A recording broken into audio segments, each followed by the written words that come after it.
You're breaking my walls and you're taking my heart. There's something I can do but fall apart for you.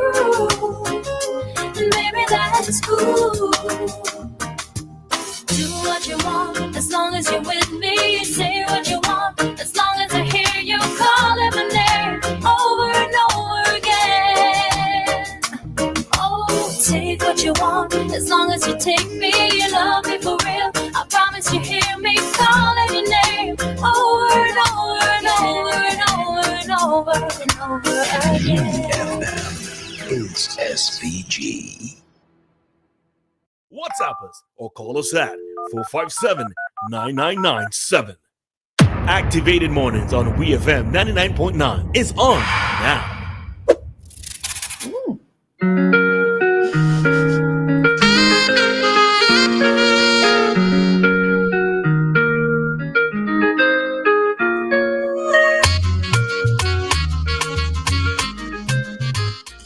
And we're back with more talk time here on WEFM. Remember, you are invited always to call us, be a part of the program. If you don't feel like calling us, though I don't know why you would feel like that, you can just send us a message on WhatsApp, send us a text, 457-9997.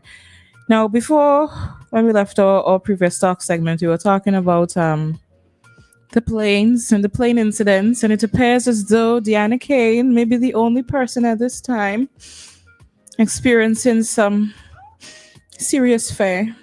However, we're gonna move on.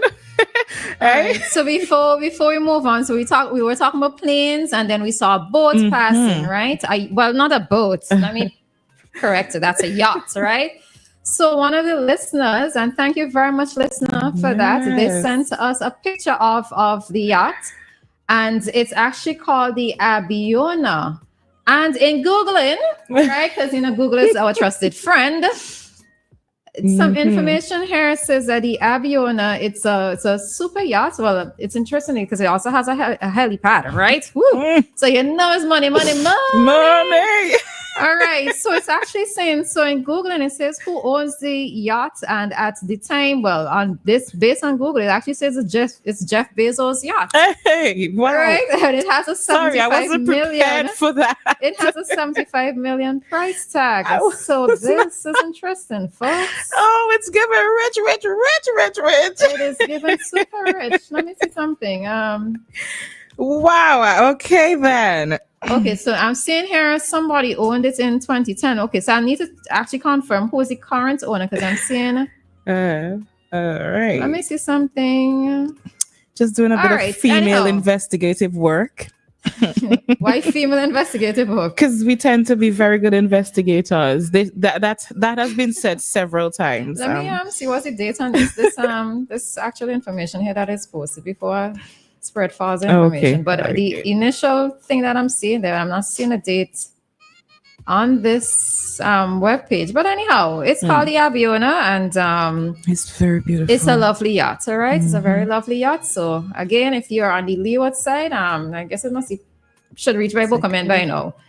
You should be able to see that, all right? So yeah.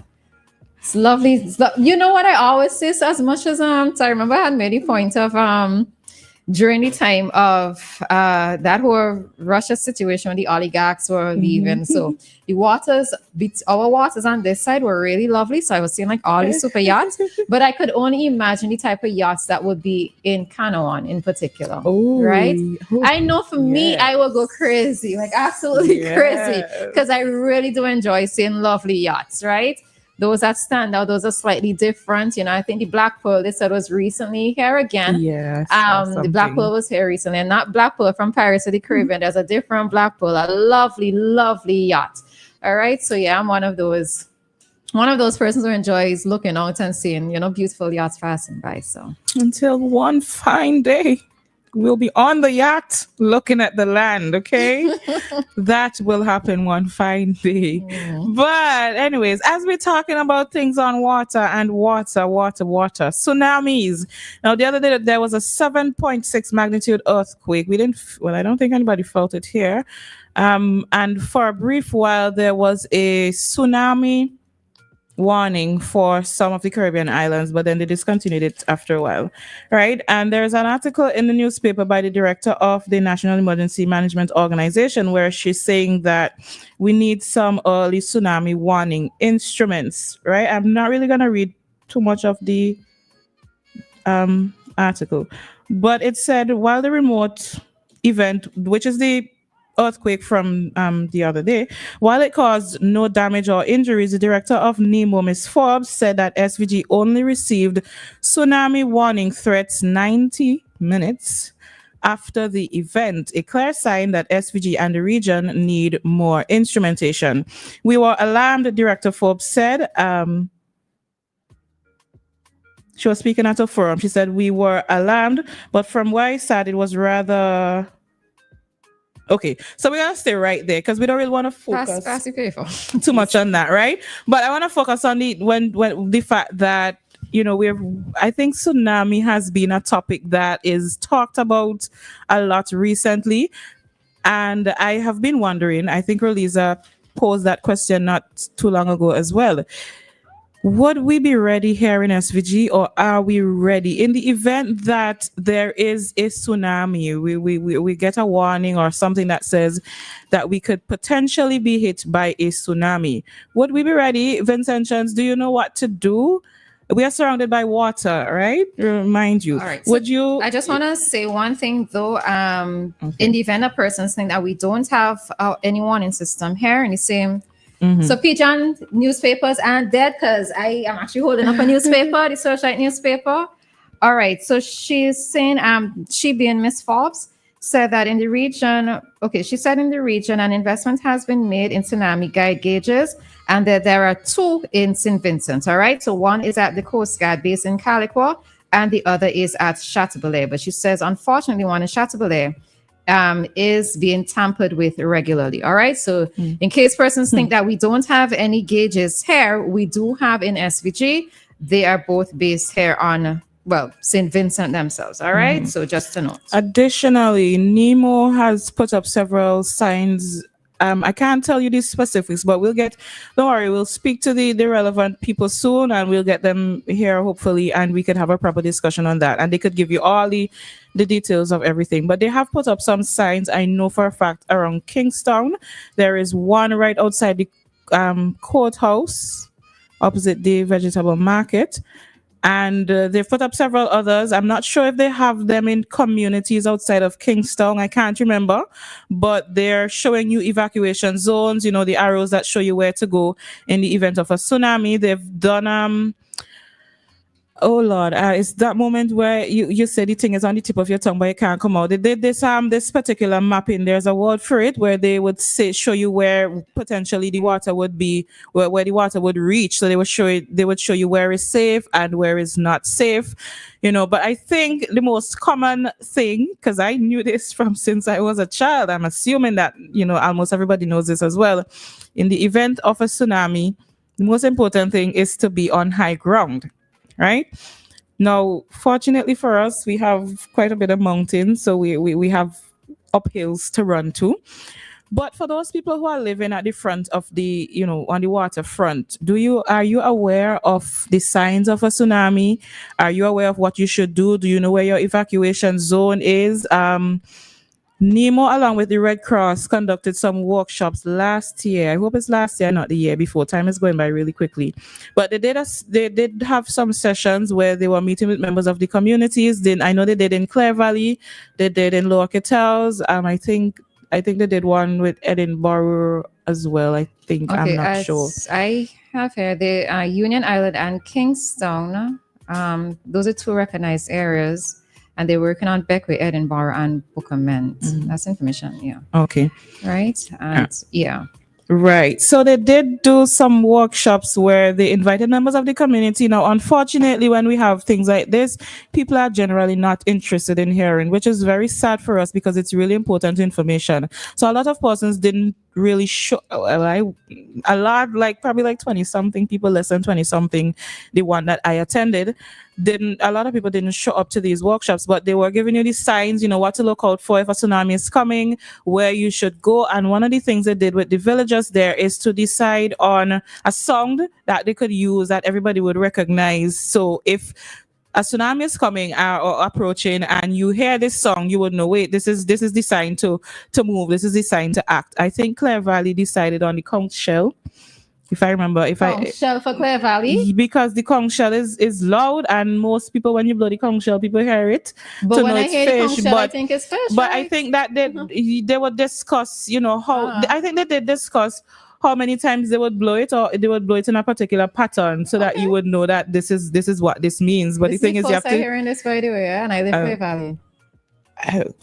well, I think the information would probably have to go around a little bit more, but the meeting was on an afternoon. It was sometime last year, but I don't remember that. I did not attend the Clare Valley one. I went to the Lower Kittles one. But I know that NEMO and Red Cross have been doing that. They have been trying to get the information out to us. NEMO has been putting up some signs and other things. So I think it's important for us to know where we need to go in the event that there is something like this. Always remember that you have to get to higher ground. I used to think that it was common knowledge that people know if you see the sea pulling back, you don't go towards the sea. But I remember being in a meeting. Fascinated and go. Apparently, people think that, listen, if I see the sea pulling back, I must go, oh, fish. Let me go and pick up this fish. Oh, look at this stone. I've never seen this stone before. But you're not supposed to do that, people. Though the experts say if you're on the sea and the water is pulling back, it's already too late for you because of how fast the wave will come in. But please do not go pick up anything. If you're listening and you thought before, if you see the sea pulling back, that you would go and be curious, please be curious for high ground. Run towards high ground. And you'd probably need to pass this on to children, especially because what if the children are on the beach? I figure children seeing that might go, we never see this before. Let's go out and see. So it's good for the children to have this information as well. It's good for you to know where you have to go to, which zone is your zone, where is your safe zone, how safe is safe, and have tsunami drills, especially if you have a school or a business that is close to the sea. We gotta head out because I just realized it's after 9. And well, just to note as well, some of the signs. So you're talking about the sea receding. So another thing that you can look for is after a long earthquake that lasts more than 20 seconds or more, a rapid or unusual rise. So it could be a rise or fall in the water sea level. Also with regards to the earthquake, if it's an earthquake that knocks you off of your feet, and a loud roar that is coming from the ocean, right? I remember when there was that earthquake, tsunami that happened a few years ago.